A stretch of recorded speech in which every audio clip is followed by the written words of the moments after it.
Charity law makes it very clear that charity trustees, who are really the ones who manage and control charities, need to make sure that they are acting in the best interest of their charities and that they are acting with very good due care and diligence, a very high level of care and diligence.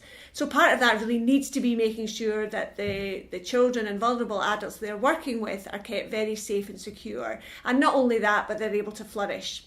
However, it's not just about safeguarding. Safeguarding, when we talk about safeguarding, we're really talking about vulnerable adults and children, beneficiaries of the charity. But actually, what we've been seeing in the press recently is a bit of a wider issue that's about safeguarding of those groups, but also making sure that your workplaces are a safe place for everybody who works there, that people are kept safe, that there's not a sort of bullying and harassment in the workplace. So there are other issues that are also important for charity trustees. So it's a very important thing. And as we've seen in the media recently, one of the most damaging things about all this is not just that it damages the reputation of one single charity, or it damages the life of one single beneficiary or one single worker or whatever, but the actual impact goes way beyond the charity itself to maybe a subsector of charities or to the whole sector of charities as people begin to question whether charities are actually doing what they've been set up to do.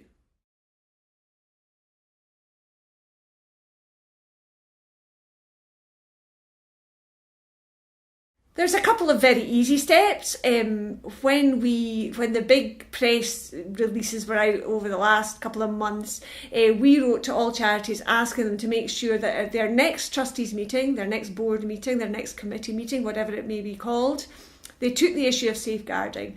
Now, not all charities need to kind of do safeguarding in that way, in that very core way. But if you work with children or vulnerable adults, you really need to make sure you've got that right. So we asked all charities to take the issue to their board meeting and say, have we got it right? Have we got the right policies in place? If not, what do we need to be able to do that? So that's a first very simple thing. And you may get to your board meeting and you may think, actually, we've got very good, strong policies and procedures. We don't need that, but we do need to look a little bit at the culture of our organisation. Maybe we don't have a policy to make sure that people can come and complain if they think something's going wrong. So they just need to take these issues to their board meeting, have a chat about that. Very simple thing to do.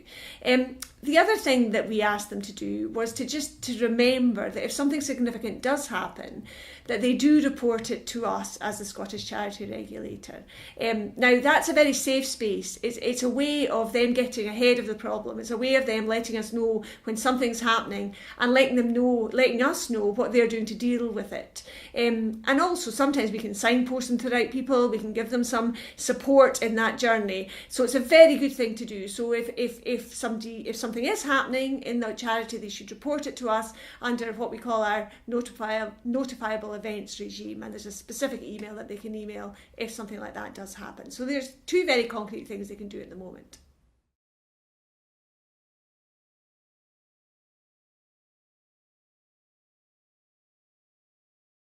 We've been doing a lot of thinking on that at the moment, and one of the things we think is very important is that we work with partners and organisations across Scotland to decide what are the next concrete steps that we can take as a whole to support charities, to support charity trustees, to support those who work in charities, to make sure we get this stuff right, because it's so important.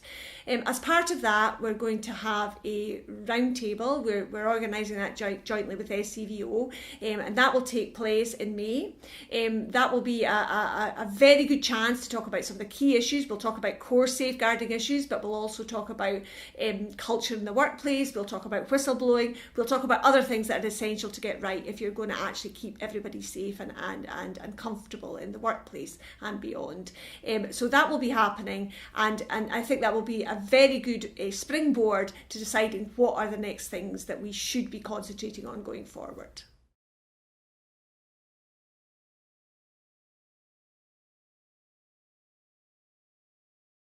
At the moment, we are working on safeguarding guidance, which will be released by the end of this month, which is very much about that core safeguarding bit, how to look after vulnerable adults and children that you're working with or for, and making sure you get that bit of the puzzle right. So that guidance will be coming out at the end of the month. And we're continuing just to really liaise with colleagues in Scottish Government across the piece to really make sure that we're taking the right steps at the moment to make sure we're getting, giving the right support to the sector going forward.